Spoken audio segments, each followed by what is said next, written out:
So we mustn't go away from this meeting saying, oh, Freud had everything right. Freud made, I think, a number of judgments about certain things which he got very excited about, many of which he changed over time. I mean, he certainly was able to revise his theories. He revised his theories about anxiety 3 times. And so able to acknowledge, look, my thinking is egregious in this particular situation here. So I think a good idea is to do what Sir Aubree Lewis does. He was Adelaide born, but was the doyen of British psychiatry for many years. And you can read that for yourself. We all acknowledge that it's very difficult to conduct scientific experiments with something as intricate as the human mind. And we have to look for methods to do so. And hence I go back to my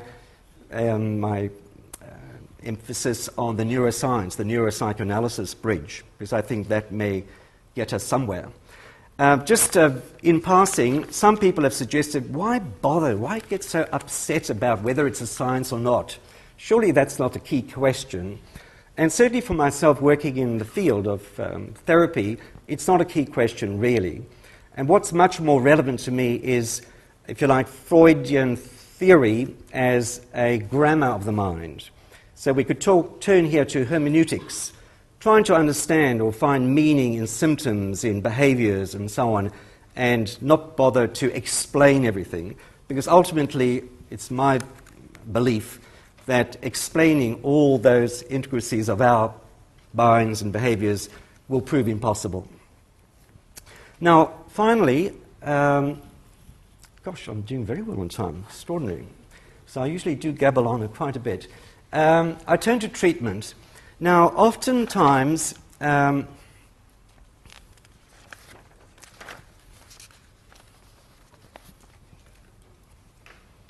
I don't, sorry. I thought I was rushing ahead of my time. I want to just exemplify this question of his ideas not being solely Freud's. Freud's ideas, as I said earlier, are the foundational ideas upon which many other keen scholars turn. And I want to just give 2 brief examples. They're very important, but I can do nothing else but raise them in brief. When John Bowlby, who wrote Attachment and Loss, and part of a trilogy, Attachment is the first volume, it is a formidable work. There's no doubt that we cannot live today without these ideas that Bowlby brought about, attachment theory. They've almost replaced instinct theory of the sexual and aggressive kind that Freud spoke about, almost completely. And the attachment idea that we are all, as very vulnerable infants, instinctually, it is an instinct, what's the right word? Attached is the word, really, but that we find security in attachment to a mother figure or any other nurturing figure.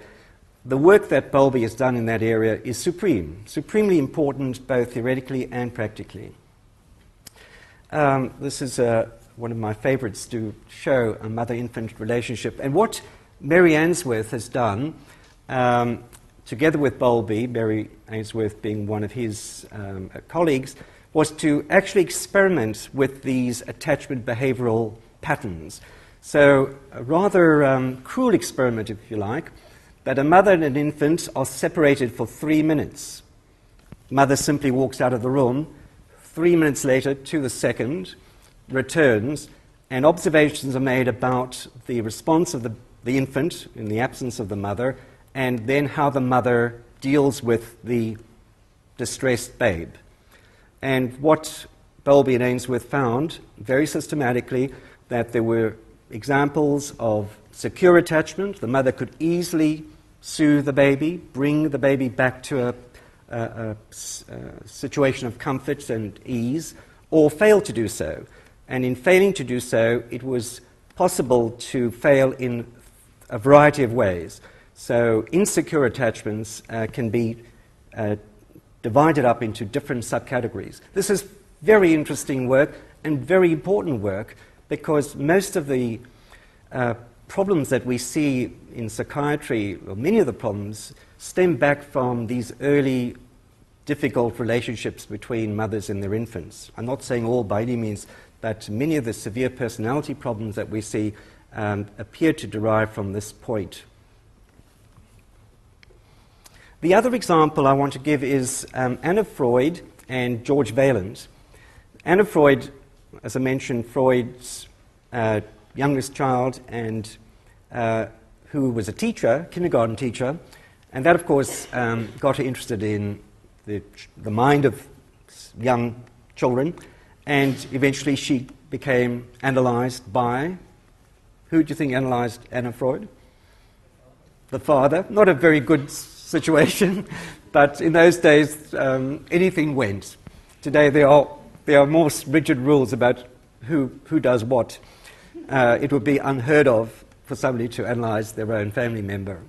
But anyway, I think out of that came a wonderful person, having met Anna Freud once. I must just mention quickly an anecdote that I was editing a journal in Britain and used to interview elderly folk who had been eminent, who were eminent in their field. And I wrote to Anna Freud saying, I'm the editor of Journal X and I'd love to interview you about your father and yourself.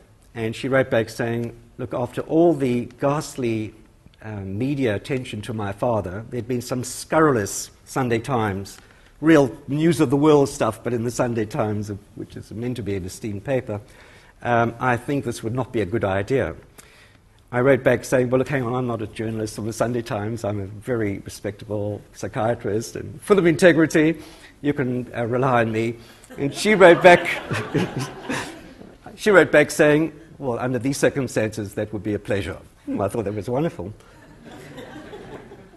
This was April, a very cold winter that was in Britain, and I thought she's very elderly and frail, although I was going down to her house in Hampstead. I said, well, why don't we postpone it till the summer? She did die in June.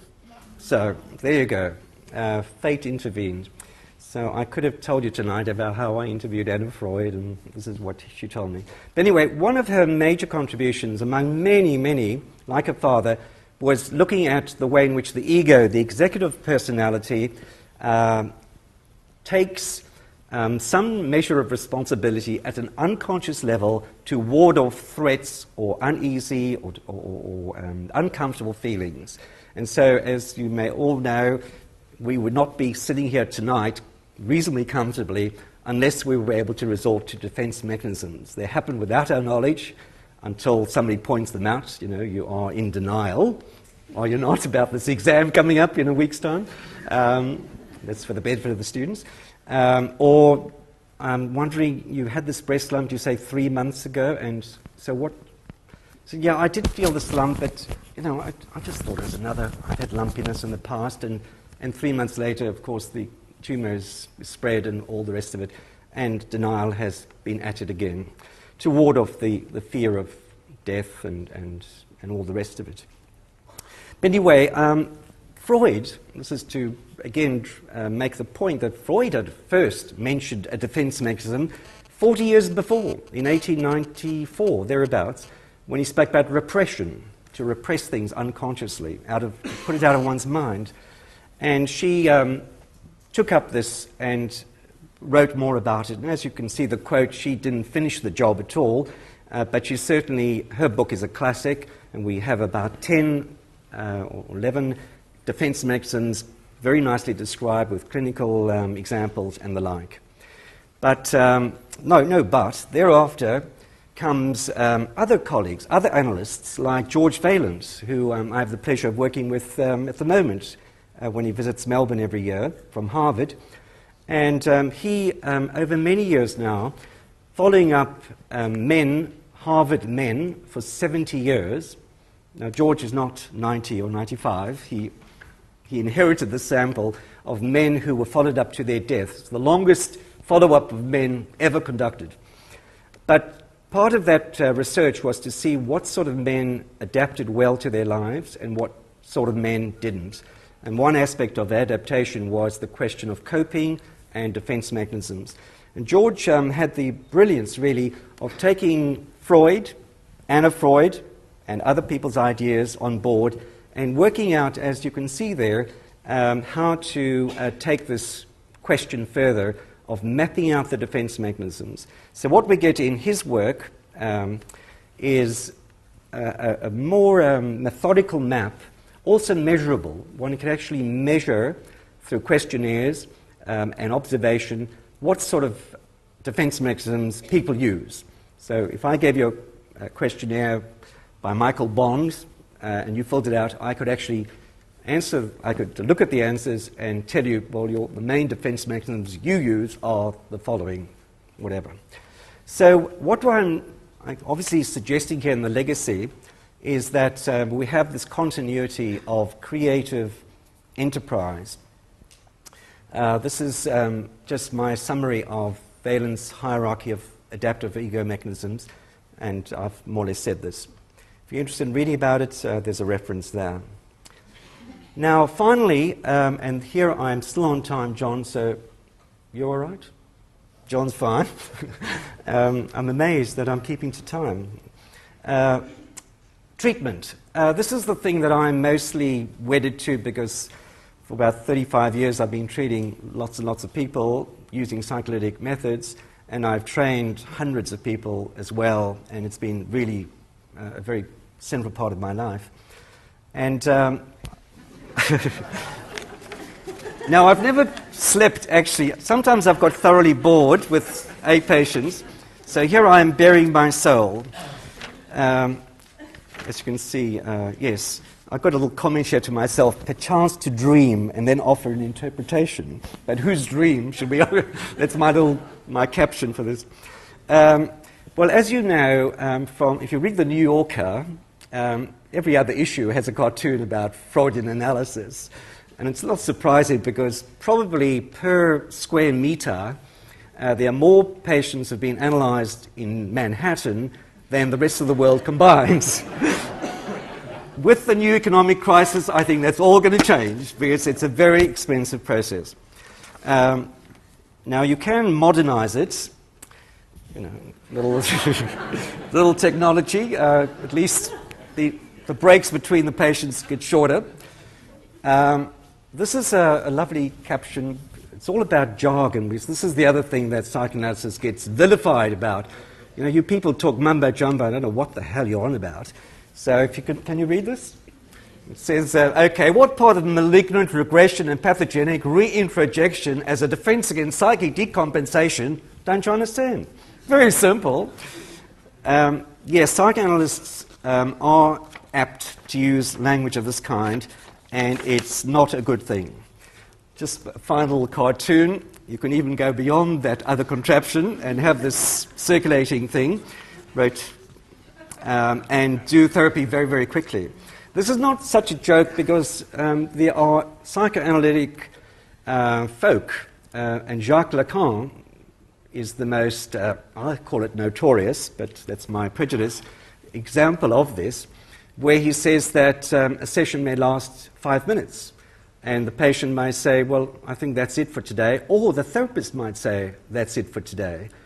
Now, if you're paying 500 francs, who's from France here? I don't know what the going rate is, but it's a lot of money. It seems to me absolutely unethical, and I don't know what that's about, so I hope there are no Lacanians here who are going to attack me after. Now, my summation of this is summarized in this paragraph here. Pure psychoanalysis is moribund. It's on its deathbed. Sounds stark and dramatic, but it's true. But, huge but, psychoanalytically oriented therapy is one of the most commonly applied treatments in the mental health arena, and I can say that from working in America, in England, and Australia. And those therapies that are derived from Freud rely heavily on his ideas and techniques. And tonight we don't have time to go into that. But the difference is here, we don't have a couch anymore. The treatment will last much less time than it used to. We don't meet people 5 days a week because they can't afford it, and they don't need it anyway. Once weekly is the average, twice weekly if you're very, very vulnerable and very fragile, or if you're going through a crisis, and so on. Now, this alloy, as it's sometimes called, as opposed to the pure gold of psychoanalysis, does it work?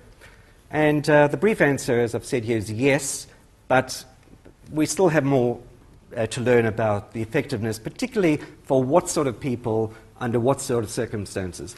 But I've been very lucky, actually, before this lecture, because just a week ago, I was looking up my journals and I found two splendid reviews, so-called meta-analyses, of the effectiveness of long-term dynamic therapy and short-term psychodynamic therapy.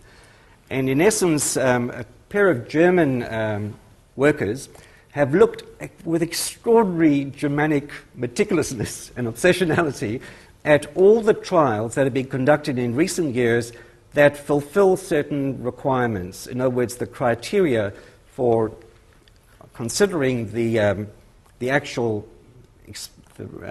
so-called trial of therapy has been done with great assiduity. So what we find, this is a summary of their very long articles. They're worth reading if you're interested in the subject. They're splendid. First time I've seen them, seen works like this done so thoroughly. So the evidence for effectiveness or otherwise of long-term, now remember, we're not talking about pure psychoanalysis. It's impossible to assess PA which goes for 5 to 10 years. You know, Woody Allen's been in it for 15 years or more. Belongs to a group, I believe, called Analysins Anonymous. But those are impossible for ethical reasons. How could you set up a control group for those who don't get the therapy, etc.? So we have 23 trials, 1,000 patients. You can see the details here, so I won't read them all out. 11 are compared with another trial or with another type of treatment. Some are just observational, pre, post, and follow-up studies. And what you see here is evident in the next bullet point: significant, large, and enduring follow-up of a year on average effects of psycholytically oriented therapy. Now, for those of you who are statistically minded, the effect size of that range, depending on what you're measuring as outcome, that's a very impressive effect size. If you were going to therapy and you came up with an effect size, personally, of between 1 and 2, you'd be smiling. When I do research, as I do in psycho-oncology, we get effect sizes of 0.3. We're saying, you know, a modest effect. I wish we could have had a greater effect. So this is fantastic news. This is the best news for many a day regarding this subject. And you can see that if you turn it into language that we can all understand, patients with complex disorders, and bear in mind that that's the problem in psychiatry and psychotherapy. The easy ones are easy. Those with fairly straightforward anxiety and depressive illnesses are easy to treat. I don't say that lightheartedly and glibly, but they are relatively easy to treat, and most therapies treat them with equal effectiveness. So in other words, you can spin a coin, you know, I think I might take CBT or go here. It doesn't make a lot of difference. There seem to be some common factors that are shared. And the point then is that the complex patients, the ones that are very much struggling with their lives, who are very burdened, who are very fragile, those sorts of people, they are the ones who need much longer treatments, certainly a year plus. And as you can see, they're better off than 90% of patients who don't get such therapy. That's an amazing achievement. Short-term therapy is very much in vogue. A lot of people are saying that you can get away with many patients requiring up to 40 sessions, which roughly means 9 months, but even less than 9 months. And similarly, the effect size is very impressive. So I leave you with that. Freud's legacy, my last slide, and I've got 60 seconds. My goodness. Impressive and enduring, no doubt about that. This is my opinion. You may disagree. I do regard him as a fearless explorer of the mind, because he, remember that Jewish comment about being the outsider, the person who perhaps always stood marginally. He did explore things like nobody else in psychology has ever explored. There's no doubt about that. And on a personal note, yeah, even if I had 1% to my credits, I'd go out smiling. Unfortunately, I don't. Thanks very much.